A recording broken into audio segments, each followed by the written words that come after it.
Okay, I'm going to call the meeting to order, and we're going to do a Pledge of Allegiance. Is the flag in your room? Yes, it's right in the corner. Yep. Okay. I pledge allegiance to the flag of America, for which it stands, one nation, under God, indivisible, with liberty and justice for all. and justice for all. Thank you. Please remain standing for a moment of silence.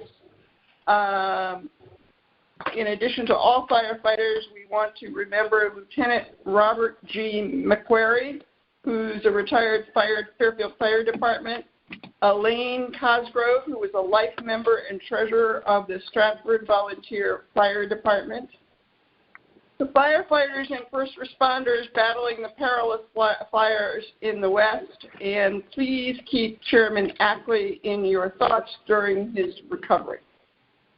Thank you. We can all be seated. We have many visitors tonight. It's an exciting night where we get to honor a number of our firefighters, and this is quite wonderful. And with that, I would turn this over to Chief McCarthy. The way we are going to do this, folks, which I think was clear in the agenda, is we are going to do the ceremony, and then we will go ahead with the formal meeting that the Commission needs to have. Chief? All right. Thank you, Commissioner, and thank you, everyone, for joining us. As Commissioner Brennan said, this is an important night for the Fairfield Fire Department, and certainly we would prefer to be doing this in person. It's part of the culture of the fire service to bring people together and celebrate together, and it's unfortunate that we are not able to do that, but in no way does that diminish the awards or the recognition that we want to provide to the members who are being recognized. I just have a short statement that I would like to read to set the context for the award. Certainly, there are no more important responsibilities of the department and the community than to give credit to those who are directly responsible for our success.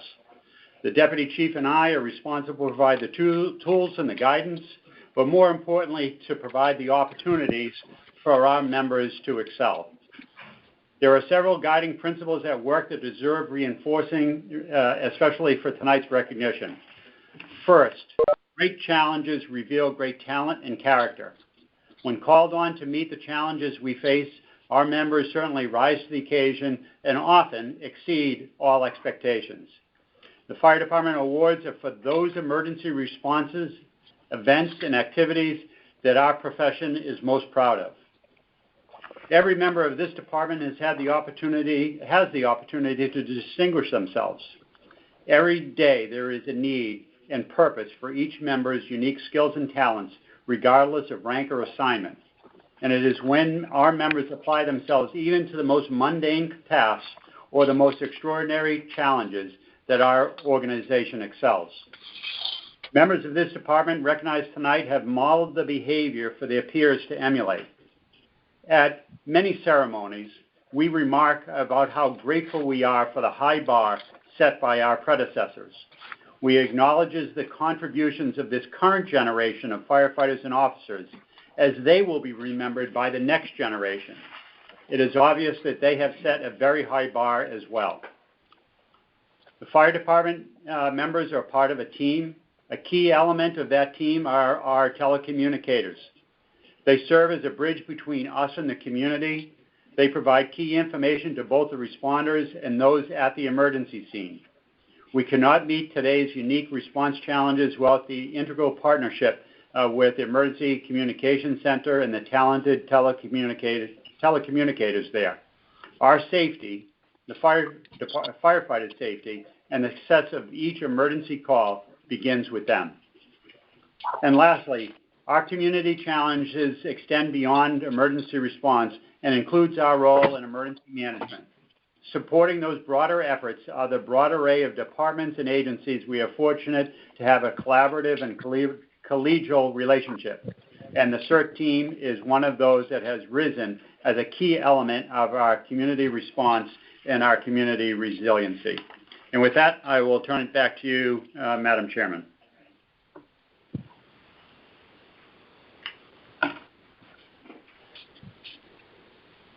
I think you have to unmute, Chairman. Yep. Sorry about that.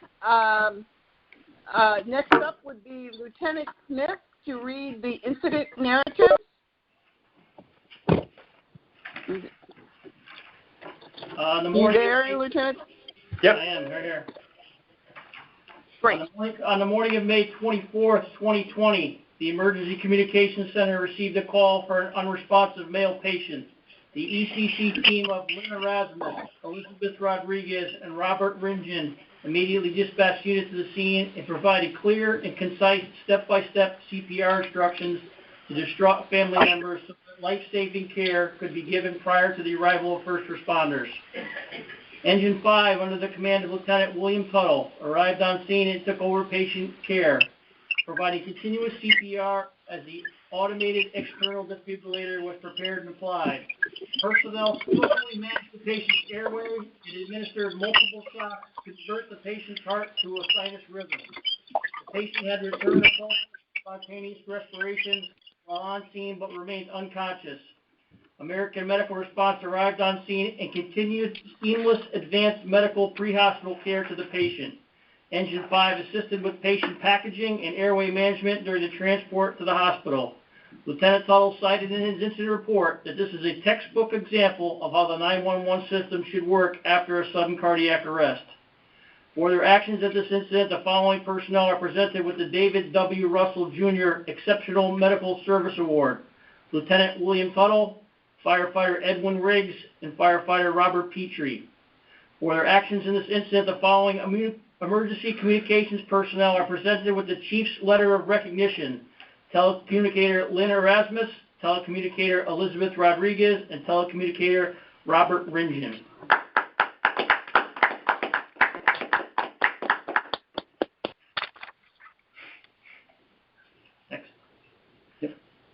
Next incident. In the early hours of June 5th, 2020, the Emergency Communications Center received a call for a patient with difficulty breathing. Prior to the arrival of first responder, the patient suffered a witnessed sudden cardiac arrest.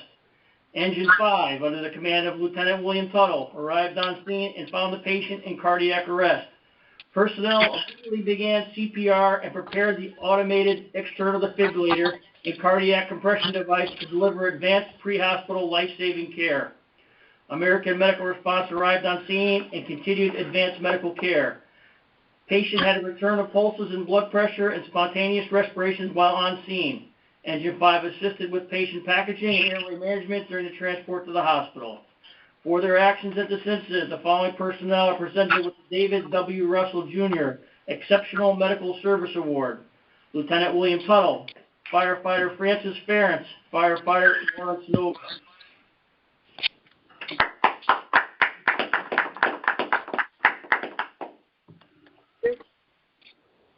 On the evening of July 2nd, 2020, the Emergency Communications Center received a call for a male fall victim. While responding, first responders were updated that the patient had just gotten off of a city bus and collapsed on the side of the road. Engine 2, under the command of Lieutenant Dennis Iannotti, arrived on scene to find a Fairfield police officer providing one-person CPR. Personnel immediately took over patient care and continued CPR and applied automated external defibrillator and cardiac compression device to deliver advanced pre-hospital life-saving care. Personnel delivered one shock with the AED and continued CPR as American Medical Response arrived on scene and continued advanced life-saving care. The patient regained pulses but still required assistance with ventilations. Engine 2 assisted with patient packaging and airway management during the transport to the hospital. For their actions at this incident, the following personnel are presented with the David W. Russell, Jr. Exceptional Medical Service Award: Lieutenant Dennis Iannotti, Firefighter Richard Bassett, and Firefighter Brendan Murray.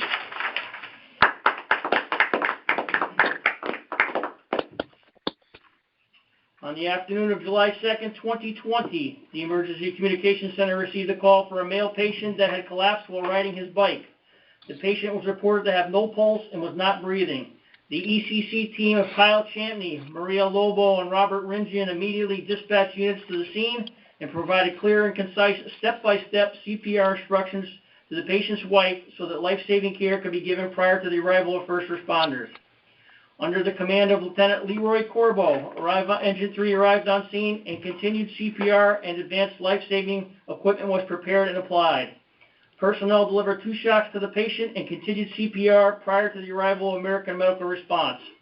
Once on scene, AMR continued with advanced life-saving pre-hospital care.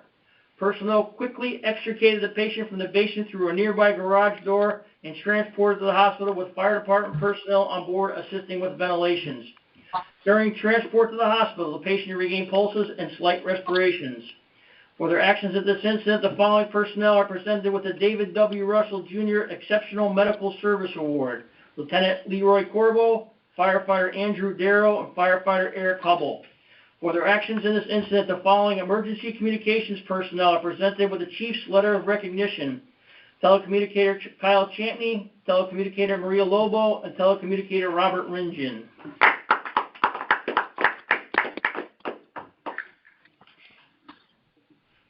Do you want to read this one, Chief? You want me to do it?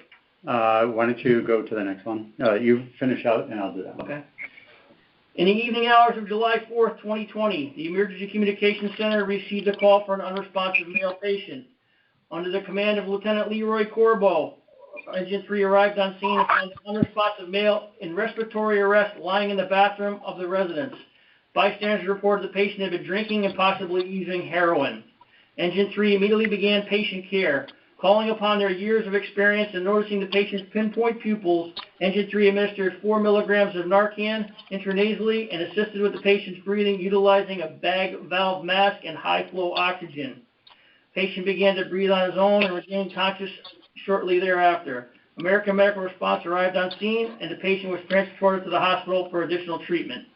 For their actions on this call, the following personnel are presented with the Chief's Letter of Recognition: Lieutenant Leroy Corbo, Firefighter Jeremiah McGuire Jr., and Firefighter Eric Hubble.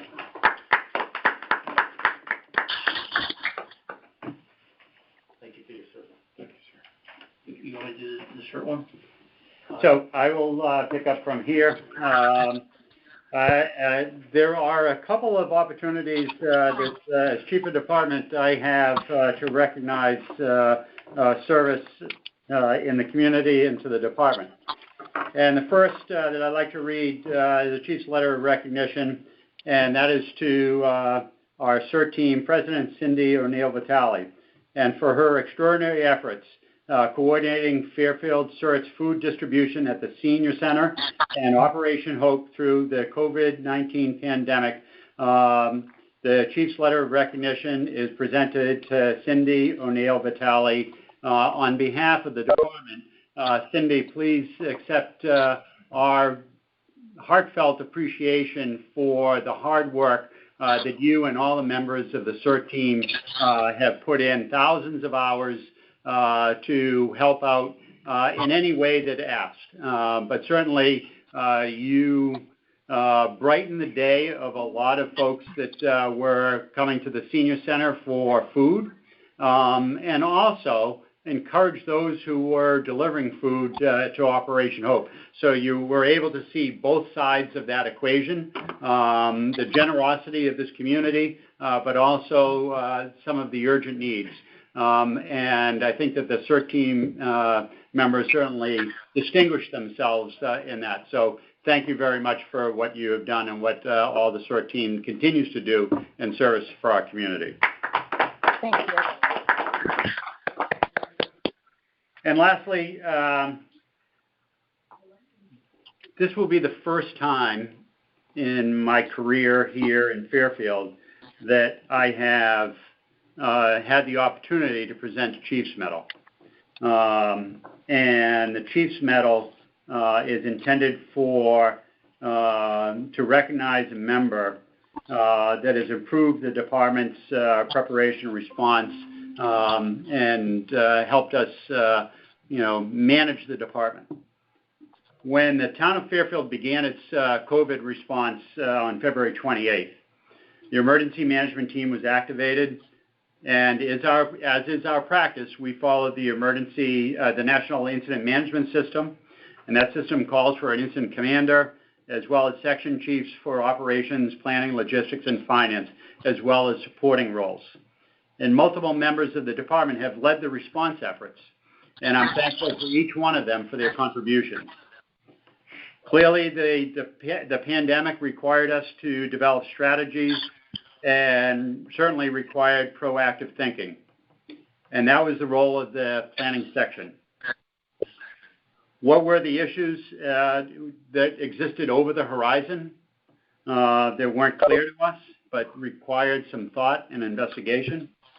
And what were the challenges that would affect the community next week, next month, and the months to come as we dealt with the pandemic? And we found that there were hundreds of issues, large and small, that required thoughtful consideration and action. And the planning section was led by Chief Schuyler Sherwood, and he has excelled in this regard. And if you think of all of the decisions that the town has made, school event cancellations early on, and ultimately school closures, town hall closures, remote working, personal protective equipment, safety protocols, reopening guidelines, beach and open space issues, high school graduation, sector rule enforcement, and ultimately the reopening of our economy and educational system are all part of the planning process. Chief Sherwood is an early riser, as we all have come to appreciate. And I think he does his best thinking, and certainly all of his communicating before the sun comes up. And for nearly every day in the last 6 months, we that have been part of community response have benefited from that thoughtful approach in the early morning hours that he helped us navigate through the challenge of COVID.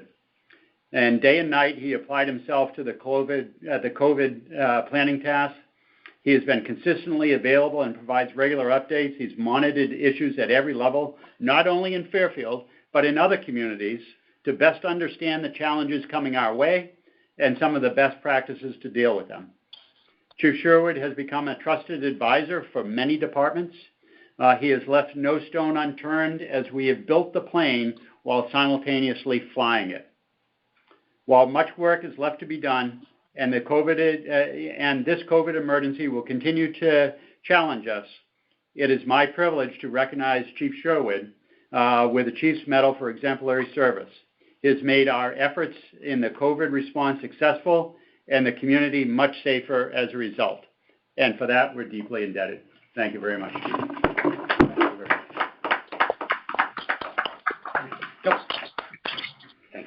Thank you. Congratulations. Thank you. Congratulations. Thank you.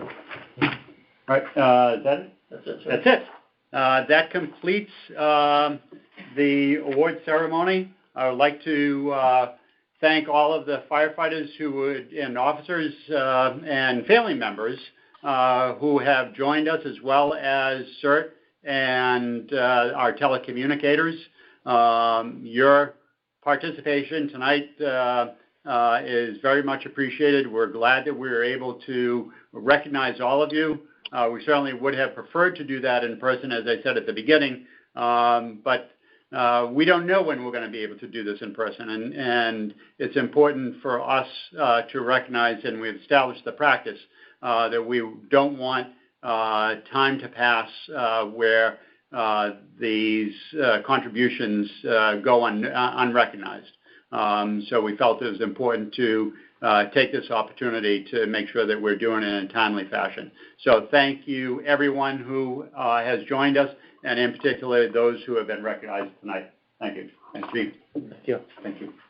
And I would like to say, on behalf of the commission, we recognize every day that we have extraordinary people that work in our fire department and in our ECC and support us and always go the extra mile. And so we're very happy to do this. I did want to point out, in case people didn't understand, the actual certificates in BARS will be given out by the chief and the deputy chief during shifts. So that will be the one in-person piece that gets done. If any of the other commissioners would like to comment, please speak up. Rob, I think you're unmuted, so you have the ability to as well. Joe? Thanks. Anybody? Okay. I find the unmute button. No, I just want to congratulate all the guys on a job well done, and Chief, to the committee that puts this together, is to be commended as well, because I know there's a lot of work that goes into just putting this together and doing the research. So I commend those people too. And Lieutenant Smith is the chairman, and he's the one that gets everybody, he herds the cats to get it done. Thank you. Excellent job.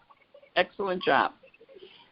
If nobody else has any comments, we will adjourn the ceremony part of this and return to our regular agenda for the meeting part. Everybody good? Okay. Because people are missed. I appreciate it.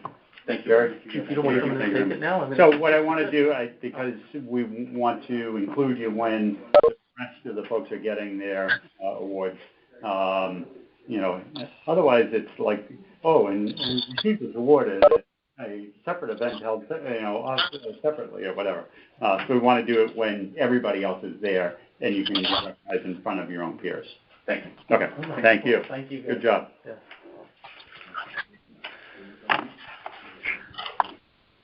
Okay. I'm just giving people opportunity to exit as they want. Have one donation. If we've got all of the commissioners, we've got John's here. Is Rob still on? Yes. Yes, I'm right here. Good. Okay. It doesn't. For some reason, it doesn't show up, but I just wanted to double check. So Okay. Then we have a quorum. We can continue. Yes. Hello. Hello. Sorry. Okay. We have 2 sets of minutes to approve. That's the next thing on our agenda. Both the June 11th regular meeting and the July 14th special. Do you want to take them separately or just do one motion for both? I think it'd be easier to do them separately. Okay. Then I need a motion for the June 11th, 2020 meeting. So moved. Second? Second. Who was that? Was that Rob? Sorry, William Burke, second. Liam. Sorry, can't. It gets garbled sometimes. Liam. Okay. And all in favor? Aye. Aye. Aye. Yes, they're good, but we don't have everybody on visual. Any opposed? Thank you. Passed. And now for the July 14th meeting. So moved. John, you're moving? Second. Okay. Second. 203. Second. 1. Joe, great. All in favor? Aye. Aye. Any opposed? Okay, passed. The awards are done. Chairman's report. It's been an extraordinary summer. The department continues with all of its challenges and has done a lot of work to try to keep the town safe as it goes back to school, whether that's at the preschool level or the college level, in addition to everything else. Beyond that, I do not have any other comments, and we'll turn it over to the chief for a monthly report. All right. Thank you, Commissioner. So the first item, as you know, the apparatus and buildings, I forwarded to the commission updates as we've gotten them for our ladder truck. The most recent was a fully completed photograph or photograph of the apparatus, fully completed, painted, stenciled, lettered. So we completed Chief Bisson completed a engineering review, the final build review with the company last Friday, along with the committee. There were some minor issues that were identified. Very complex process to do that remotely. A lot of video and photographs that reviewed. They're very happy with where we are in this process. Pierce Manufacturing will complete some of the punch list items that were identified at that meeting and then ship the vehicle to their shop in New York State. That's expected to happen probably by the end of next week or maybe shortly thereafter, but most likely as long as they can get a driver to get it out here, we should have it in the shop or their shop the end of next week. There is some shelving that is going to be fabricated at that shop. It'll take a couple of weeks for that to be completed. Then it will come to Fairfield. So we will probably get it sometime towards the latter part of October. I'd like to hope sooner, but realistically, that's just how it goes. We'll do an acceptance test when it arrives here. The company will provide an engineer to provide training for our personnel. We'll organize that at the fire school. Anybody who lives nearby will be able to see all of that. And you're welcome to come over, take a peek, and maybe a ride in the bucket if you live nearby. But seriously, what we hope to do and what we've done the last time we received a major piece of equipment is bring that to a commission meeting and a Board of Finance meeting and an RTM meeting as a show and tell a half an hour before the meeting, so that those boards and commissions that were instrumental in the approval process and the funding process will be able to get to see the vehicle prior to it being put into full service. So we'll do that when the schedule allows, and hopefully we'll be meeting in person by then.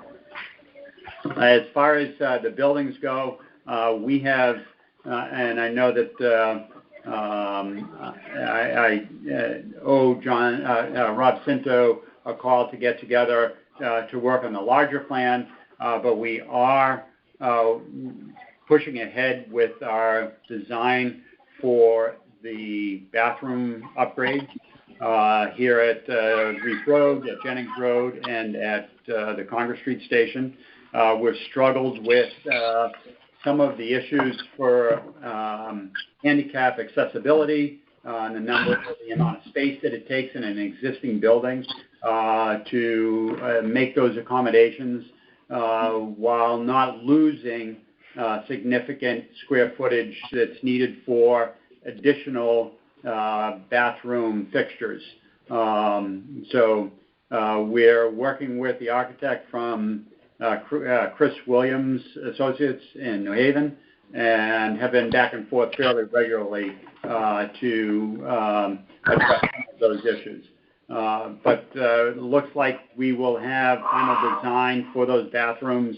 We're in the design phase still, probably in a couple of weeks, and then we'll authorize construction documents and then go out to bid for construction. We are also in the process of developing the waterfall budget request for years 2, 3, 4, and 5 in our long-term station rehabilitation. And if you recall, year 2 was overhead doors, the station exhaust systems to capture all of the pollutants from our apparatus on the apparatus floor, and design work for the elevator and any work that we're going to do, any construction regarding Station 4 or our apparatus maintenance. So we are still working on that plan. We are scheduling overhead door vendors to come out. One of the goals, just as an aside, is in particular the front entry. As you may notice, all of our apparatus doors are solid panel except for very small portholes. It makes the inside of the firehouse where people work and spend a big part of their day in a cave-like setting with no natural light. And also, it doesn't make the fire department a very open and inviting place. It's great in the summertime when we have the overhead doors open, and it's much more welcoming.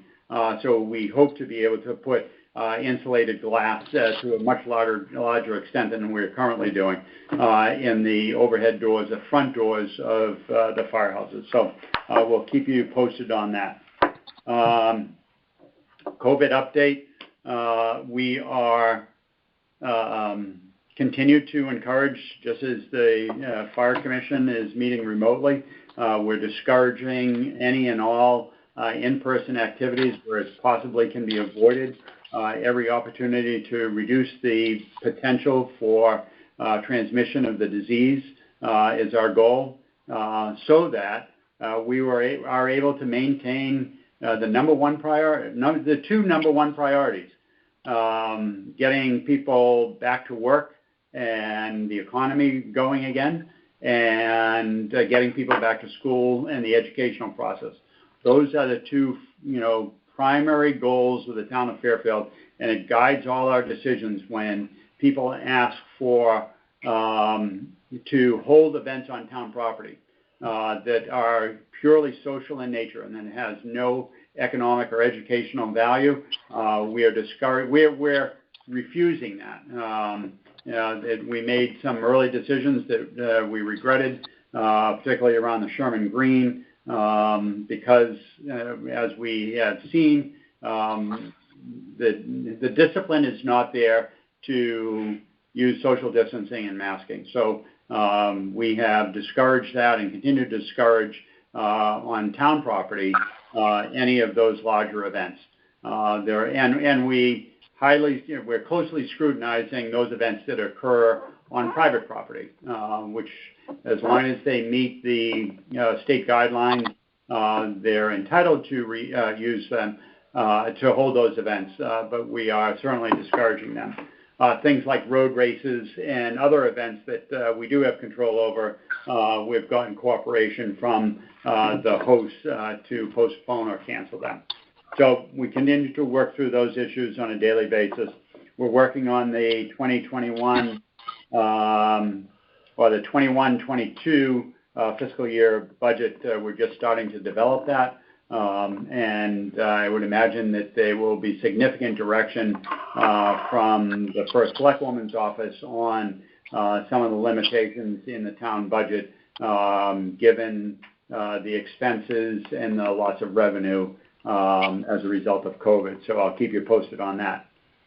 We have two candidates at the fire school as a result of the testing process and the interviews that some of you participated in, and we are very happy with the candidates that you selected and ranked. They are excited to be at the academy. They started on Tuesday, and we will, both Chief Disson from training, the deputy, and I will make visits up to the fire academy, and if there's an opportunity for a commissioner to attend, I'll certainly let you know when we'll be going up, and if you're interested on one of those days when they're encouraging visitors to observe, it might be something that some of you might be interested in. And lastly, there are three donations, and we request the commission to approve, and they are in your packet. And Yes, if I you need want, it. I'll read them. There is one $50 donation from Jack Mirabel as a result of a fall, he actually not a fall. He needed some help with some ice, and we're able to help him out with that. There's a donation of $200 from the Jesuit community and a $50 donation from the Stewarts. And that is in your packet. Move to I'll approve. entertain a motion. I move to you. approve. This And is William second? Burke. I'll second it, Rob. Okay, thank you. Thank you. When you're on the phone, it's very helpful. Okay, all in favor? Aye. Aye. Any opposed? Motion passes. Madam Chair, I don't think you asked for discussion, and that's okay, but I did want to point out that the chief did talk about bucket rides and then said he was joking. So I think this is a serious meeting. I don't think you should laugh about those things. Okay. I already sent him a note that I wanted a bucket ride. Thank you, and I thank you for reminding me. I forgot to ask for discussion. And anything else on the chief's report that we need on discussion? Okay, then Deputy Chief, you're up. Okay, thank you. The chief fortunately covered some of the things that I was going to say, so I should be brief. Currently, Ladder 2 is at gallons a night for service, so they're going to be out of town for a couple more weeks, so that'll leave us without a full ladder truck. The Quint, fortunately, was returned to service very recently, and everything appears normal. They had some turntable work, which was very serious, but it was covered under warranty. All our Fairfield fire pumps have been tested for 2020, so that's good to have gotten out of the way. We just completed our hose testing also.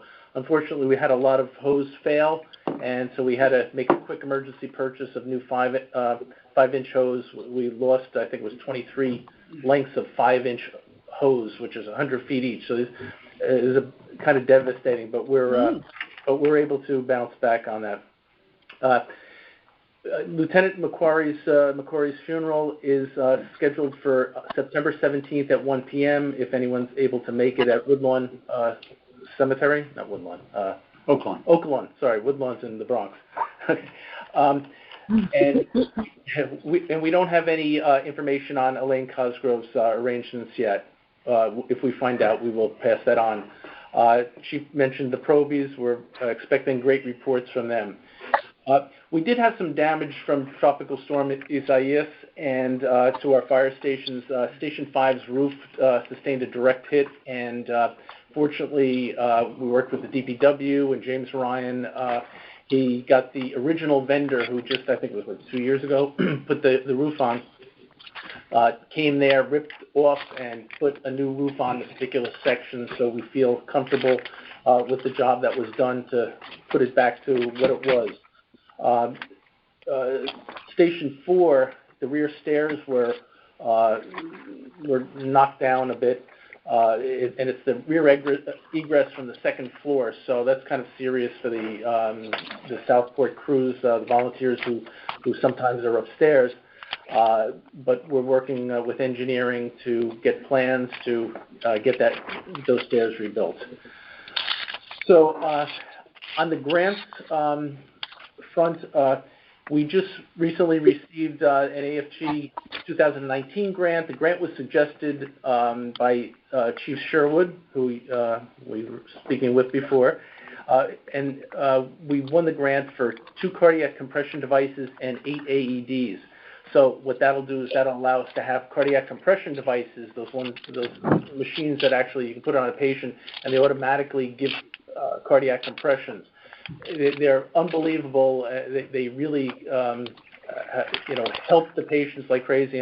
And the events that we've had described tonight all use those cardiac compression devices.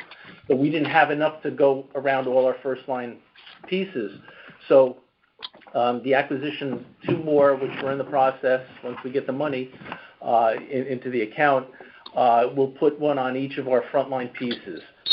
We also got money for 8 AEDs, which will replace some of the older AEDs, which are aging out. So it's a $53,000 grant, which is going to help us a lot. So, the grant was suggested by Chief Sherwood, but it was written by Lieutenant Tremblay, who was on light duty down at the training center, and so we gave him a task, and he did a great job. So we're happy for Lieutenant Tremblay's help. We've been in constant contact with the finance department, just giving any expenses so that they can be tallied and placed, sent up to Region 1 regarding the tropical storm, but also for our COVID expenses. So we're hoping that all these expenses from the fire department as well as other town agencies will go to for federal reimbursement, and we'll get some monies back. As the chief mentioned, he mentioned the waterfall, which is the town capital request. So we're preparing that actual formal request, and in that, as far as the fire department's concerned, the station rehabilitation funds, which he mentioned, but also we'll also be looking for funds for a pumper, an engine. So and we'll also mention the threshold of why that's different than the regular budget, the threshold for bonding. So yes, that's for these projects which have useful lives of over 1 year, but also for projects that are above $100,000. So they get on the capital request, and the amount of monies that we have are very substantial. And the fire pumper, for example, they amortize over 20 years. So that which is pretty much goes in line with its useful life. So and that is it. Any questions? Yes, I think Commissioner Alzaki had questions, and then we'll poll to see if the others do. Commissioner? You're on mute. There you go. Just an unmute over here. So I was wondering on the chief's report, were we going to get a little more detailed on the testing process? The status of the test regarding the city of Norwalk, or are you talking about something? Just the, I know there was an email that went back and forth between Dorothea, myself, and I believe you, regarding what was happening. And so, yeah, basically, I don't really know the cities to say that were involved in it, but if we can just get a little bit, because I know I heard from people going, well, what the hell's going on now? So if we can just get that.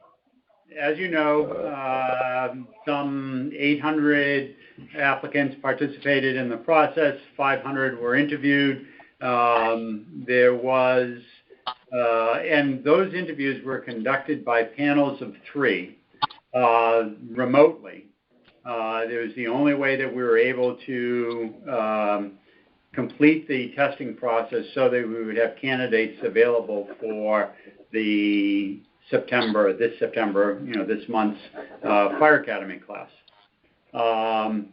So when we realized that we needed to conduct interviews remotely, the testing company hired a third-party vendor who provided the system by which the candidates would be able to participate in a tape-recorded interview. They're on a computer with a person on the other side, a recorded image, asking the questions, and the candidates record their answers. All of that information is managed by the third-party vendor. They're organized by IO Solutions, our testing company, and distributed to the panels or the participants in each of the panels. So a candidate X would then have his interviews sent to 3 different locations for trained interviewers, trained by iOS, to evaluate according to a set criteria that was developed by iOS. So each answer, as you saw in the packet that you used for our local interviews, each question had a set of criteria to which candidates were judged against. So there were three out of all of the 500 interviews that were conducted. So each panel was reviewing some 35 to 40 interviews. Three of the panelists, these are the trained evaluators, noticed a discrepancy in one interview by a candidate who was answering questions that were far too perfect. As a matter of fact, he answered question 4 nearly verbatim from the answer sheet, but for question 7. He was using question 7 answers, which he had not been asked yet, to answer to question 4. And all three of those trained evaluators noticed it and reported it directly to iOS. iOS notified me as the program coordinator in the state, and I consulted with HR here in Fairfield, and together we recommended that iOS notify the city of Norwalk, the fire chief, the HR director, and the mayor. And that was done with a recommendation that they conduct and the reason why City of Norwalk is that the candidate was an employee of a department, a non-public safety department in the City of Norwalk, and his father was a senior officer in the fire department. So we recommended to the City of Norwalk they conduct an investigation. To their credit, they hired an outside law firm to conduct the investigation, which spanned 4 weeks. And the law firm interviewed all of the parties, including the evaluators, the company, myself, the candidate in the City of Norwalk, the fire chief, and the senior officer. They made a determination that it was likely that the relative that worked for the fire department, the dad, provided information to his son, and he admitted that he provided some guidance, and said that because all of this is on videotape, and you can see on the videotape the candidate looking down at a piece of paper, reading an answer from some document that was not on tape, but clearly he was looking down and referring to notes. The City of Norwalk then accepted the resignation of both employees and considered the matter closed. iOS and the consortium have accepted that, but much to our chagrin, the City of Norwalk has chosen to remove themselves from the consortium, and will conduct internal testing for future firefighter selection process. To me, the system worked. The system identified an anomaly, and all of the participants, the 3 evaluators, handled that anomaly appropriately by very confidentially but directly notifying iOS of their problem. iOS did their work to evaluate the videotape to corroborate the concerns that were raised, and made the recommendation to the City of Norwalk to investigate. We think that this is indicative of system that has checks and balances and is impartial and objective. And it's one of the reasons why I'm very confident in the system, that it removes and it discourages the type of cheating that could go on by a completely internal process, where that information would be hidden and obscured from third-party oversight. Very disappointed the city of Norwalk is absenting themselves from the process. We offered to participate in that discussion before they made it. They chose not to accept any of our participation or commentary, and will move forward on their own. My big concern is that it disadvantages those candidates that we're clearly trying to attract to career positions. Norwalk had 36% of its applicant pool were female or minority. They're available to the rest of our testing process and selection process, but they're not available to compete this time around. And what we have found over multiple test cycles and talking with candidates is that candidates that have a connection to the fire service, because they are volunteers or have family members, they understand that it takes multiple test, attempts in order to get high enough on a list to get a job. And some of the candidates that don't have that appreciation, after they fail after their first attempt is unsuccessful, they give up and think that that they don't have a chance for a career position. And we try to encourage people, take every test you possibly can. And we developed a system that made that economically, as far as the test structure, the fee structure, and economically, because they don't have to take multiple days off from work to participate in tests all over the state of Connecticut.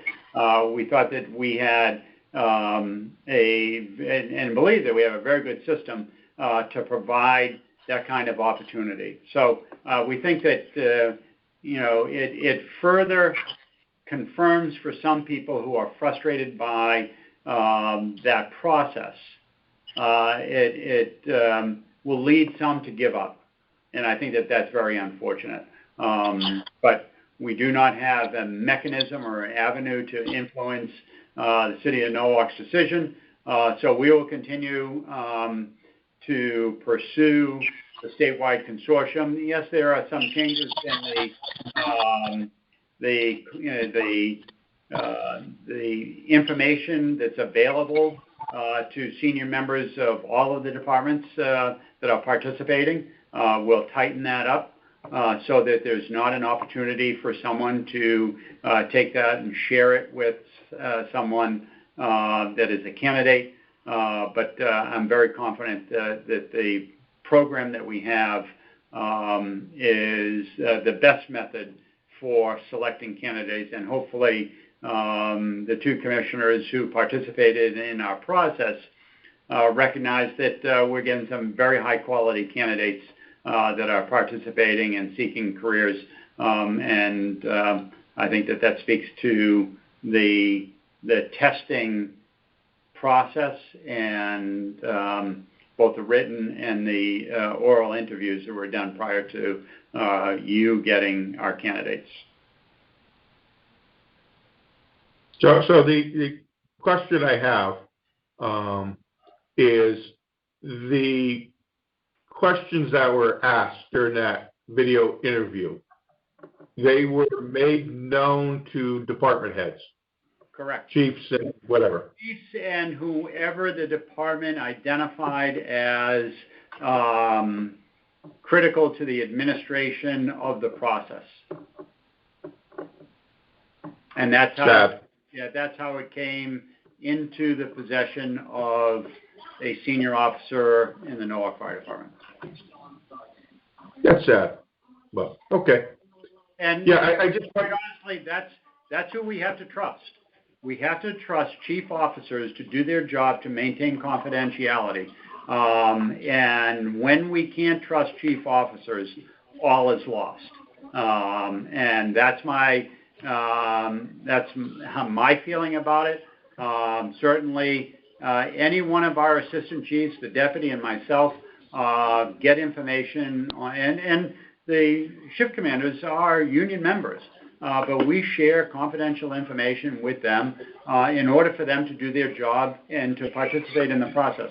If we can't trust them with confidential material, then we have a much larger problem.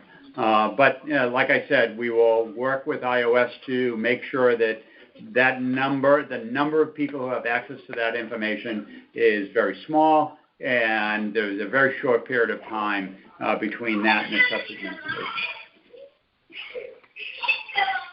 great. Thank you, Chief. I know it was discussed earlier at the interviews that you knew that there was a problem then, and once it hit the papers and stuff, I just wanted to make sure that, the rest of the commission was abreast of what happened in case they read it someplace. And like I said, people have approached me and asked me, what's up with the consortium, and I'm like, it worked.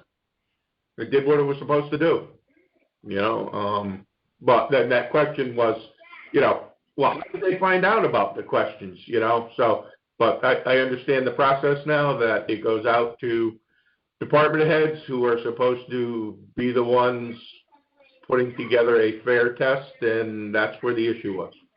So part of that, just for a clarification, that process, that validation process, when those oral interview questions are developed and shared, we want the chiefs or chief officers to evaluate those questions to make sure that we're asking the right questions. As you know, 100% of the score is based on the answers that are scored in the interview process.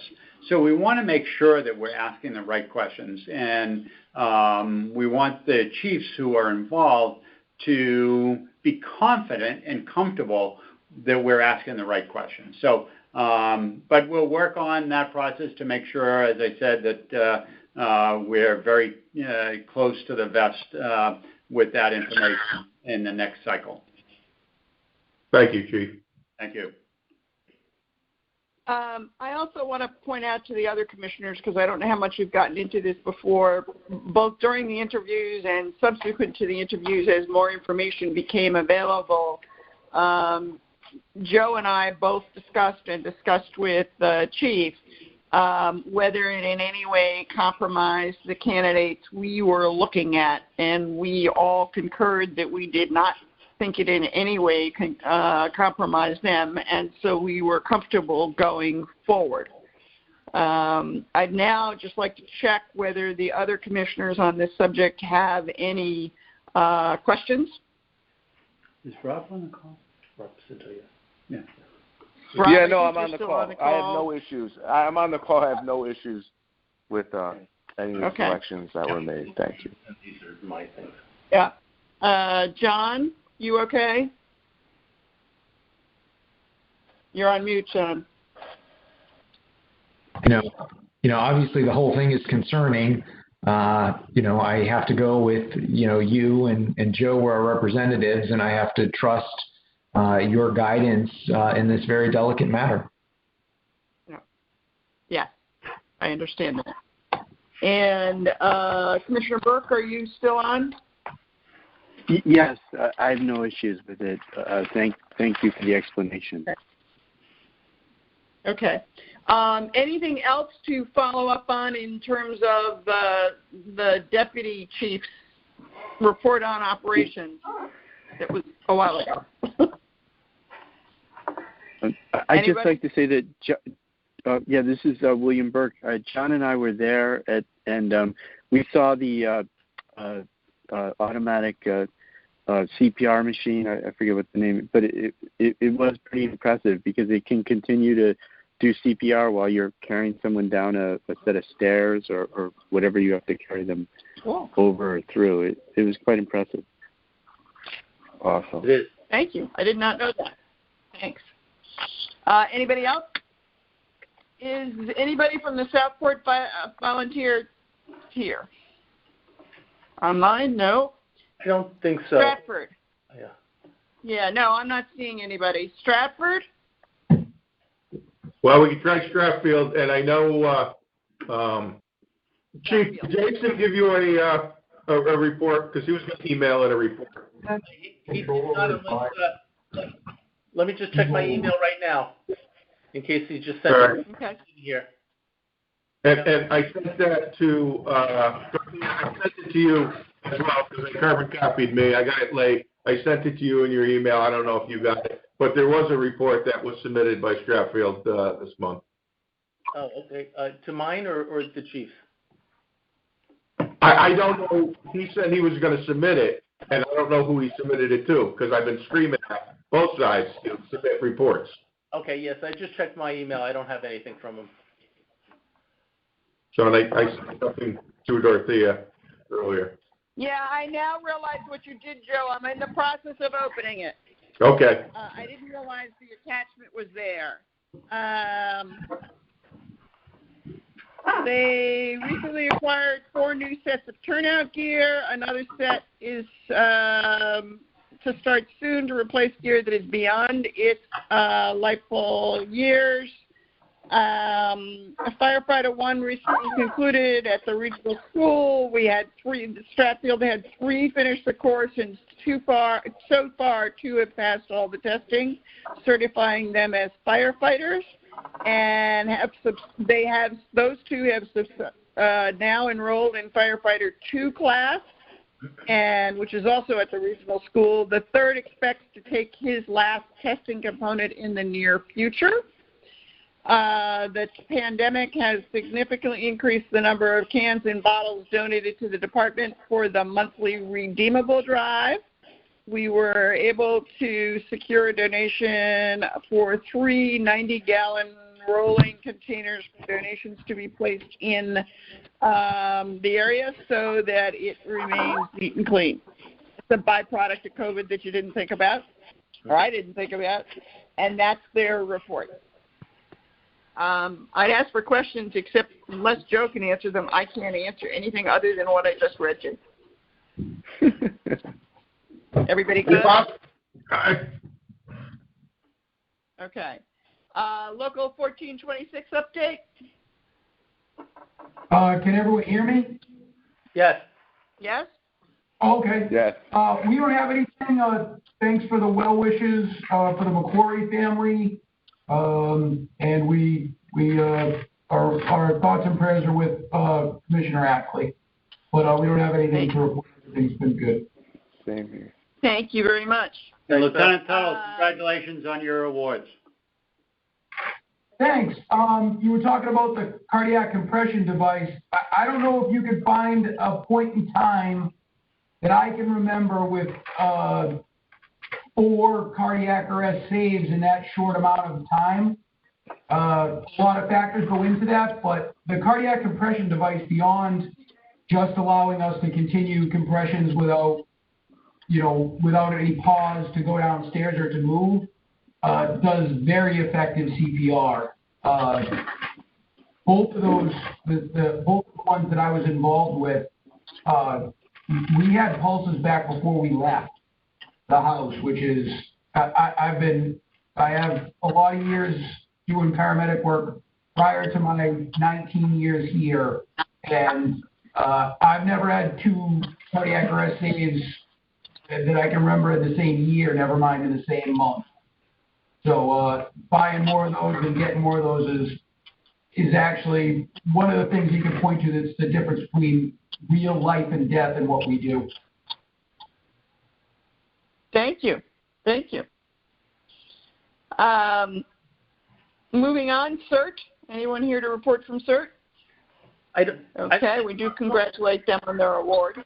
Yes, Norma was on before, and so I don't see her. I don't see her on right now. But I would just say that they are still continuing with their food distribution at the Department of Social Services, even though Operation Hope has moved inside and is not using them for that. But so CERT is still serving us as usual, and they're continuing. They're also continuing as soon as they can.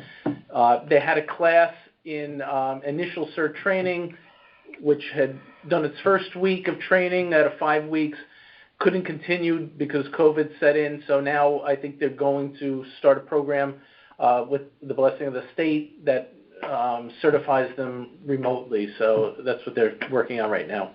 Thank you. Thank you. Okay, old business? Anybody have any old business to bring up? Joe. You're muted, Joe. Yeah, no, I had to get to it. I just wanted to be recognized for. I don't know if this is new, old. I don't know if this is 12, 13, or 14.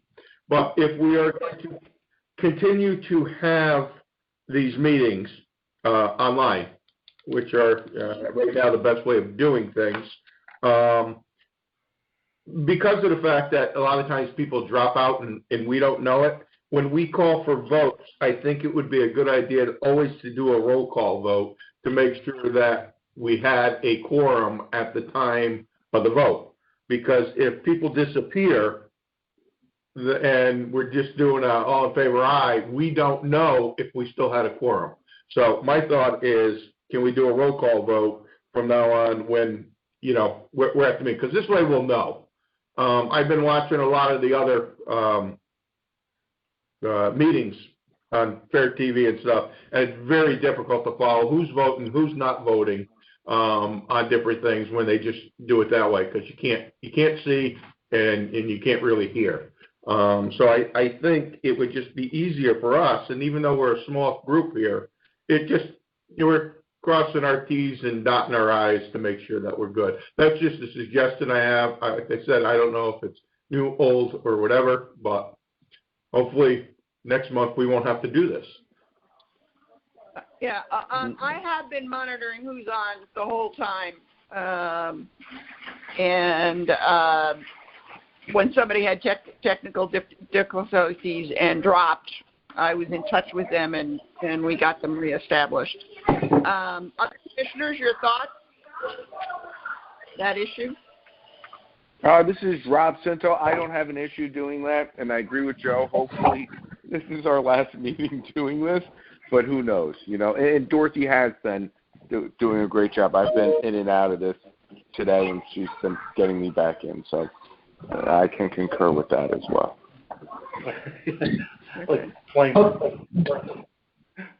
John, you wanted to say something, I believe? Yeah, I think Liam's pretty good at Robert's Rules of Orders. Liam, does there need to be a quorum when a vote is being taken place? If somebody asks for a quorum, then you need to investigate whether there's a quorum and determine at that point. It's presumed that once there's a quorum, the quorum remains unless somebody brings up the question. But I guess if we do a roll call vote, then it's not really that would take care of it. No, I just want to make the point that a quorum is not needed for a vote unless it's requested. Right. A quorum is only needed to convene the meeting. Well, you see, I went to one of the workshops that the town sponsored that was on the freedom of information, and the way that what I got out of it was, even if somebody got up to go to the bathroom, if you were short one person and that person got up, you no longer have a quorum because that person's not there in the room and they don't know what's going on. So that's what was explained to me. But yeah, I would dispute that. Well, one at a time. Let's deal with it. Who wants to jump in? If nobody raises the issue, then if no one raises the issue, then it's presumed that the quorum is still there. Of course, it's a lot more confusing now that we're not. It's a lot easier to tell when you're all in one room. So Right. that's a problem So that it's- Robert didn't have to deal with. Yeah, let's do the roll call. Yeah, Joe, it's only if somebody challenges it that you need to revisit it during the meeting. Once it's established at the beginning of the meeting, you don't have to revisit it unless somebody challenges and calls for a quorum count.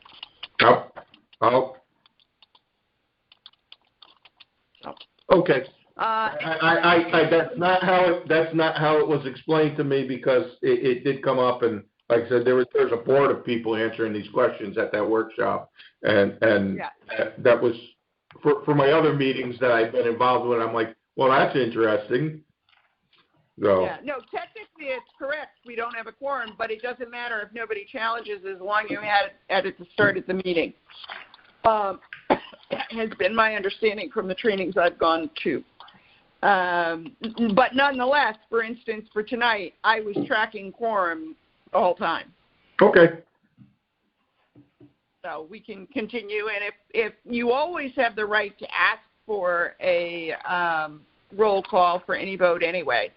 And Sure. I'm certain if we were doing more than minutes or donations, we might well want to do that.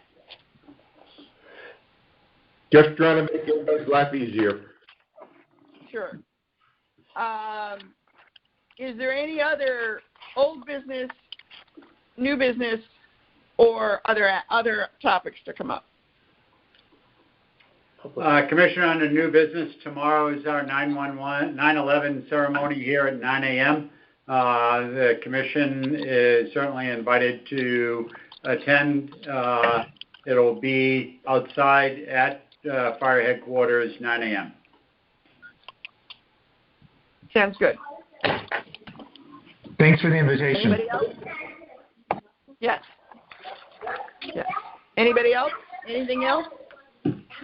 Then I think we're ready for a motion to adjourn. So moved. Second? Rob Second. Cinto. Great. All in favor? Aye. Yes. Anybody opposed? That's it. All right. Good night, all.